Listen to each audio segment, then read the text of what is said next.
friends, here's a fun game you can play with an adult.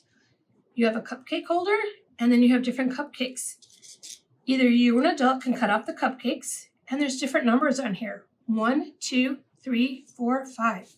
You're going to roll your dice. 1, 2, 3. So you're going to have the cupcake, and you're going to cover up number 3. You're going to roll again.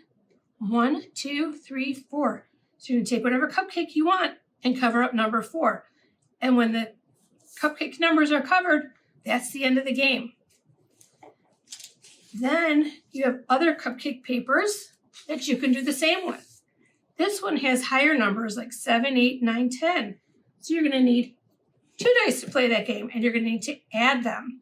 If you're ready to do that, great. If not, just do the ones with the 1 dice.